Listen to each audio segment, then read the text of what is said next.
Love is Blind Season 3, Episode 8. Raven is a perfect example, ladies, of making sure you understand who it is you're marrying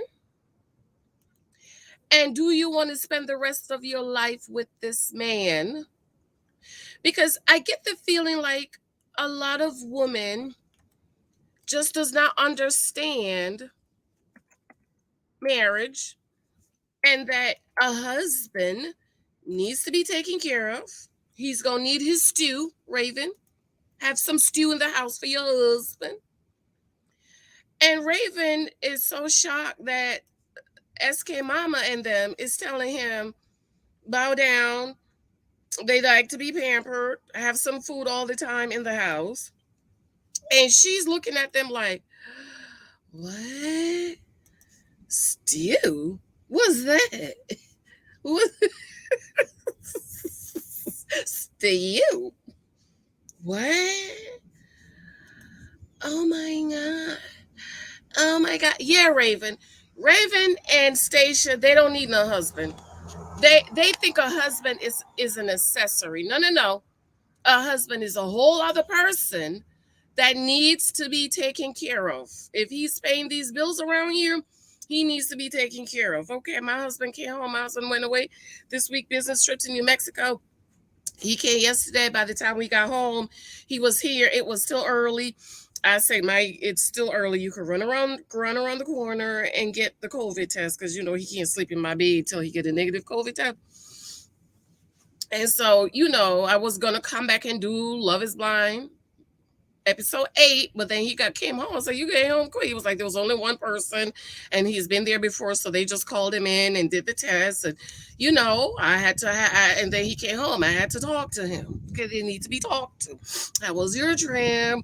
When he came, I looked. I said, stand up so I could look at his belly because usually I can tell he ate well or you didn't eat well, and he looked good. I said, what did you eat? He said, I had salads and I had steak. When I say a steak, you're not supposed to be eating no steak, Michael. I gave you a steak before you left the week before. Okay, then I bought him some new wines. I said I was at the supermarket and they were showing these new wines, and I bought you one. This one is for me. This one is for you. I know he was gonna like it because it's sweet. He don't like sweet wine. And he said, "No, I don't want no sweet wine." You sit down, talk to him, and give him his plate on the tray. Okay, and, welcome him home. So husbands need to be taken care of, ladies. Husbands are not an accessory. Okay, they want to be loved. They want to be talked to. They want to be praised. They want to be adored. They want to be respected. And yes, once in a while they need some food. And so when you are dating, you're gathering data, make sure the man you are marrying is someone you can, I don't want to use the word tolerate. Like when I was dating, I knew I couldn't date and marry no African. Okay? Because I ain't gonna be doing all that. I know I ain't like Jamaicans, okay, because I ain't cooking every day and I just don't like them. Okay. And I loved American men. And so, I made sure one of the questions I asked my husband before I married him, do you eat leftovers? Because I don't cook every night. Yeah, yeah. He said, "Oh, I love leftovers." Okay, I know he's the type of husband. He don't need me to cook every day. He's the type of man I could say, "Mike, could you please go pick up some Chinese?" or "Mike, the kids want pizza," or "the kids want Applebee's," or whatever. And he's fine with it. He'll eat it with us. So you got to make sure, ladies, the man you're marrying is not going to be stressing you out and you're going to be stressed out about what he needs. Make sure whatever he needs, you're able to accommodate. See, I couldn't marry no man that need me to cook every day and have no stew in no house every day because it's not just that's just not me. It's not going to happen and that's going to stress me out. So we don't need to get married. Okay, ladies, it's Sunday. I'm sitting outside on the porch. It's so cool.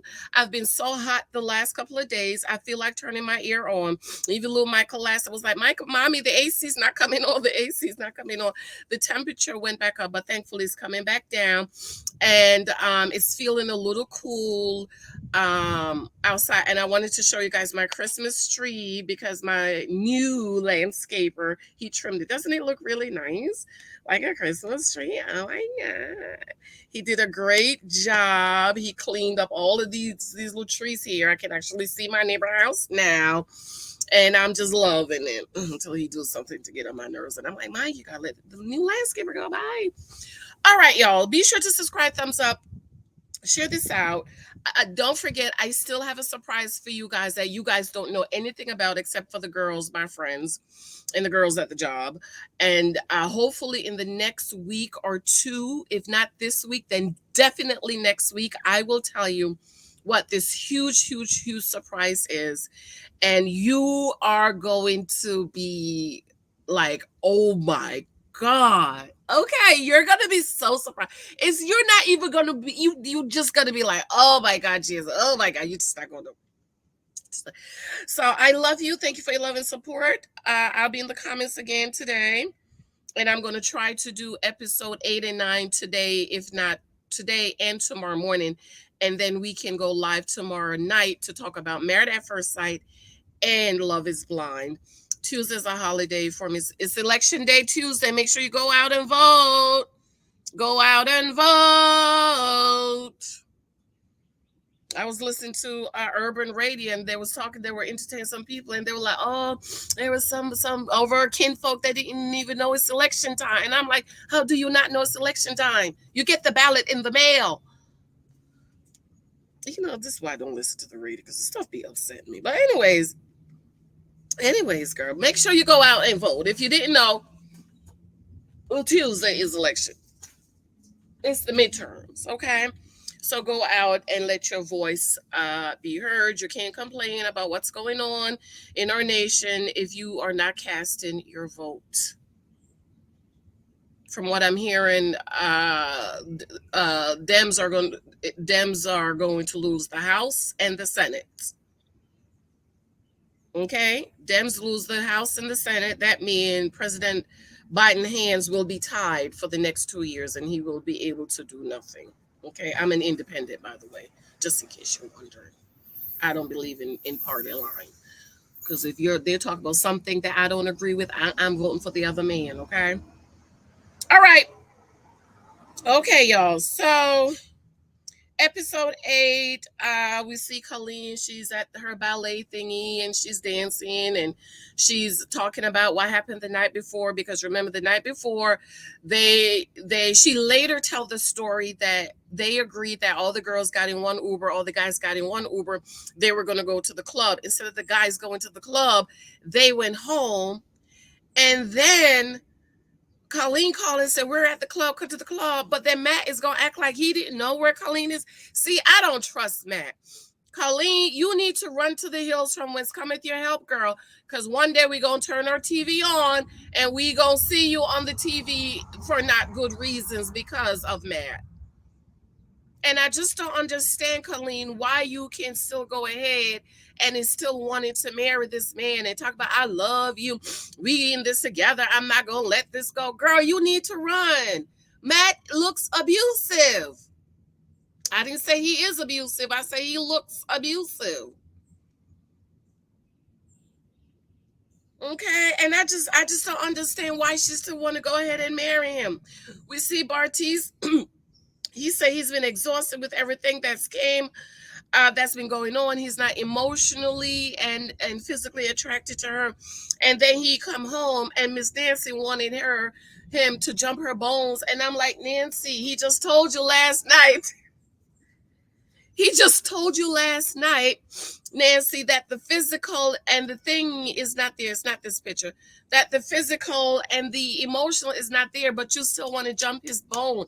This is this woman mentality where you think your kitty is going to change him. You think your kitty is going to change this man from loving you and from wanting you, because you think your kitty is the magic. Remember the magic stick? No, this is the magic kitty. He just told you last night. He said the attraction is important. He basically said, I'm not attracted to you. I don't find you attractive. The physical is not there for me. But you still want him to jump your bones? You still spreading your legs to a man who tells you he's not attracted to you, Nancy? Like, can we say desperate? Can we say common sense? Can we say pack your bags and go, ma'am? Can you say he doesn't want me? He doesn't want you, but you're still willing to spread your legs. I don't understand.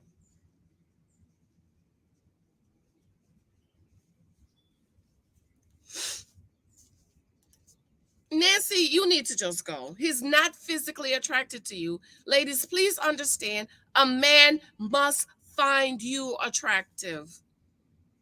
Okay? He must.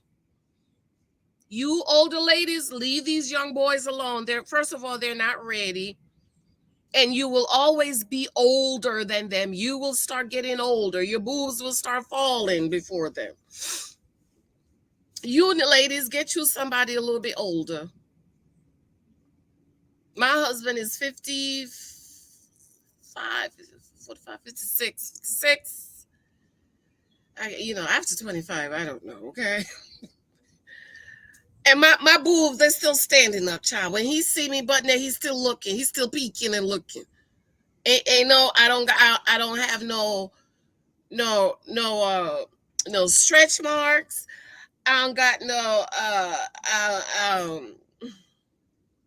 I'm still young and perky, okay?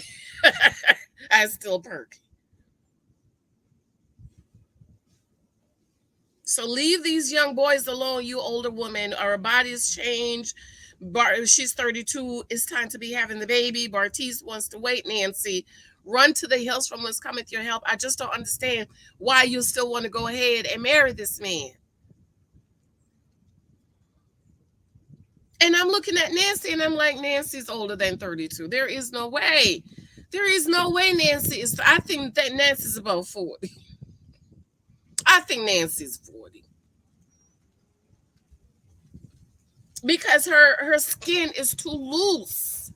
Her skin is too loose. And somebody said maybe she lost some weight. Maybe that's what it is. Maybe that's what it is. It's starting to rain. Maybe she lost some weight. Because I'm looking at Nancy, 31, 32. Your skin should not be loose. You know what I mean? As we get older, ladies, your skin becomes loose. I don't know. Perhaps Nurse Alyssa can help us out with the right terminology. But we know as you get older, you start get folds here, and your skin start to get loose from your. So maybe that's what it is that Nancy has lost some weight. But I'm looking at Nancy and I'm like, no. So then he says he loves her and no, they can have an amazing marriage. No, you cannot.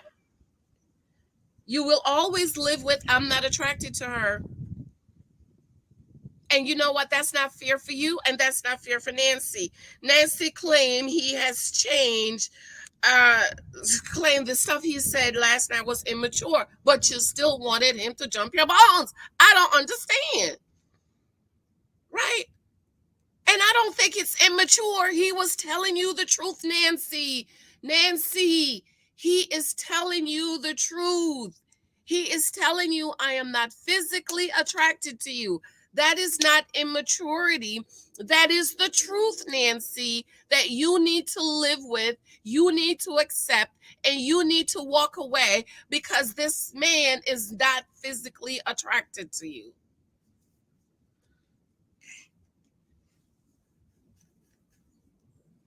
I don't understand it. So now they said they're going to try to get back to why they fell in love, which is all emotions. There was no substance. It's all emotions. We see Raven and SK cleaning, and she says, so everyone else is marriage is drama, and we're the mature ones, and we're doing so well, and so on and so forth. And I'm looking at her like, girl, don't be talking about other people's marriages.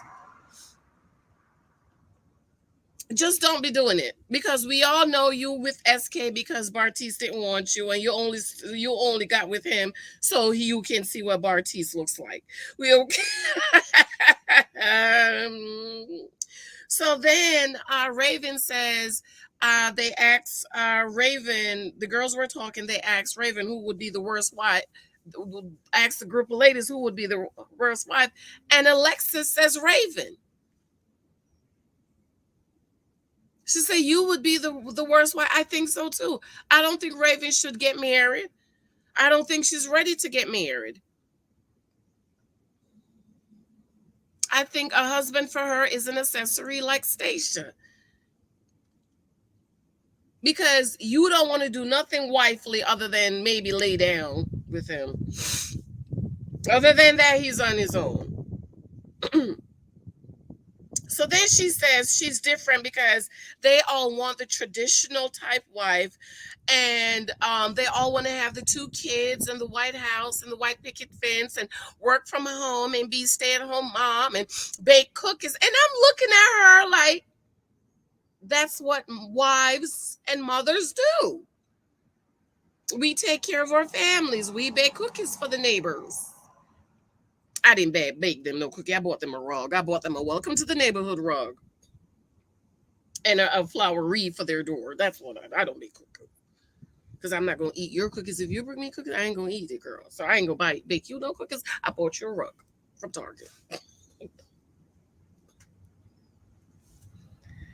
And she said, "Oh, I'm not traditional." Duh, duh, duh, duh, duh. So on and so forth. And somebody in the comments, I don't know who said it, but I'm giving you a shout out. I saw this comment. She said she's not traditional, but you want him to pay your rent. That's fair, Raven. Because, like I said in that video, girl, you're good for asking if I have to rent. I would have asked him for the whole rent. And then SK is going to claim he loves her because she's not traditional. And I'm like, use a lie. Use a lie, SK. You are lying. You are a Nigerian man. You know you want your food. You know you want to be honored. You know you want to be treated as a king. You want to be respected. You're trying to have a Nigerian wedding, but you love her because she's not traditional. Use a lie. And you know what I say? He's saying all of this because he's going to have one woman in the United States, but his real wife is back in Nigeria. I guarantee it. And that's the traditional. She's going to make sure she cook his food and all this stuff. Talk about, I love you because you're not traditional. Use a lie. So we see Zainab and Cole on a date, and he brought her some flowers, and he said, "This is the first time I'm bringing you some flowers." And he apologized for making her feel like she's not the only girl in the world, and I appreciate it. I was like, "Oh, that was nice of him to say that." And he is right. Your husband is supposed to make you feel like you are the only woman in the world. Another woman should not be looking at your wife should not be looking at another woman and say, "Oh, I wish my husband would do that. Wish my husband would treat me like that." I ain't never look at anybody and thought that. Never. Because he makes me feel like I'm the only woman in the whole wide world. Okay. And so I appreciated that. And then she started, she was like, thank you. And so then they had some cheesecake, and he said it looked like a homemade cheesecake, and they were feeding each other, and he didn't want to eat out of her spoon, and she said, "You didn't want to eat out of my spoon after all the things we've done."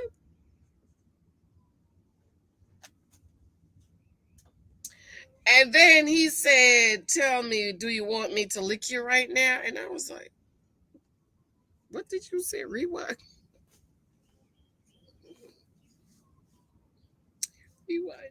So then we see Alexis having dinner with her friends, so that Brennan can meet her friends, and you can tell they all have Botox, especially the one that looks like her mama. Okay, this girl is all Botox stuff, all Botox stuff. I just don't understand why these young 25-year-old girls need to be doing Botox.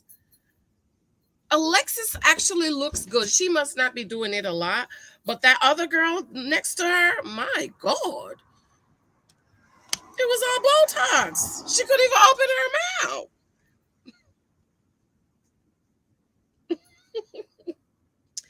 So then Brennan comes in, and I'm like, oh my God, he has on the same green shirt. Brennan, instead of him walking to Alexis, he started hugging the other people. And Alexis like, hey, come over here first. You hug me first, and then you hug everybody else. So in the friend's voice, so they said, oh, I thought he was the camera guy because he looks nothing, absolutely nothing like Alexis would date or the type of guy she would date, and that it's interested that she's dating. Excuse me, dating Brennan. I would like to see what her type is. And then she said she dressed him. So I was like, oh, really? Did you go out and buy another green shirt for him? Because the time he met your daddy, he had on a green shirt, or in his voiceover, he had on a green shirt. Okay. So they questioned him about if he's ready, and I felt like Brennan was getting a little irritated. Was like, "What you mean if I'm ready?" He said, "I'm marrying her, not y'all. What's the problem?" And so there was like, "No, we really want to know if you're ready and if you're ready to be married." And he basically said he wouldn't have proposed to her if he wasn't ready to get married. And I just felt like he was a little irritated. Like, what? Colleen meet with Matt's friend and they're talking, and that Matt has been on a date in about 2 years, and he's just a two date. After about 2 days, he's like, okay, that's it. I'm like that too. You get one date, you're lucky if you get two. I was like that. Usually I know I'm like, child, I won't talk to him again. I don't want to waste my time. And that Matt had she asked him, have you seen him in a serious relationship? And of course it was just the other one with the marriage. And he basically said he's been working on himself. But I'm like, how are you working on yourself and you so angry? You can't possibly have been working on yourself, Matt, over this past 2 years. If you've been so angry, you get mad at Colleen for going out with the girls. You get mad at her for talking to the guy she used to date in the thing. And I'm like, I'm like, I don't understand it. And then they was talking about, is love enough for marriage? And I'm like, no, love is not enough for marriage. That's why there is so much divorce in the world, because people thought love is enough for marriage. No, ma'am. Love is not enough for you to build your marriage on. You need a firm foundation of love, of faith, family, and finances. Love is just one foot. You can't stand on one foot. It's not enough for marriage, which is why there's so much divorce in the world, in the United States. I love him. He ain't got no job. I love him. He's abusive. I love him, ma'am. He got 55 kids. I had posted my community tab. One woman posted about he got 8 kids by 5 different women. Why would you attach yourself to that man? Oh, I love him. But now you want to bitch and complain about the baby mom is about what he's doing and about what his kids is doing to your kids. These are the things you think about before. But you love him, so love has blinded you from reality. You gonna marry a man that got 8 kids? For what? Girl. So no, love is not enough. I have to do a separate video on this. So they asked why he chose her, and it's basically all emotions. Oh, she's giddy, she's laughing, and I'm like, stop. It needs more than emotions for a marriage to work. They talk about issues they had, and then she talked about the huge fight, and that's where she explained about what happened. And then she said he packed his bags. She came home and his bags were packed, and I'm like, this man, I see, I wouldn't marry somebody like that, because I would feel like anytime we have a big fight, he's going to abandon me. And abandonment is a reason for divorce. Okay. So then he started getting upset, and he's like, damn, okay, fine. I got upset. And I'm like, look at that. You're talking with your friends about the fight, and here you are getting upset, but you're talking about you worked on yourself. No, you didn't. Use a lie. You need to go back to therapy because it didn't work for you. So then they say he's an emotional guy. And I'm like, Lord, Matt just continues to get worse and worse as he talked to the people, because I'm like, you're emotional? Men are not supposed to be emotional. Men are supposed to be 75% analytical and 25% emotional. But Matt is 75% emotional, 25%. I don't even think he's analytical. Because he blow up too easy. A man is not supposed to blow up like that. A man who's going to be the head of your home, head of the family, is not supposed to be so easily shaken like one of these leaves flying around in the wind. I keep looking around thinking somebody's walking up behind me. Man is not supposed to be that. And Colleen needs to just walk away. Then we go back to Raven. She went to the African store for her galley. I hope I got that correctly. And they with Raven, SK mom, the sister, and a friend or somebody, and they asked if she will wear a Nigerian gown, and basically because they want all things Nigerian, and she said no, and they was like, "See, this is what I'm talking about. This is what I'm talking about, Raven." That I love Sister Beverly. I know you sent this for Lexi, but I've been drinking it. I haven't been even drinking out of my fall cups because I love butterflies. And I'm like, Raven, you're marrying a Nigerian man.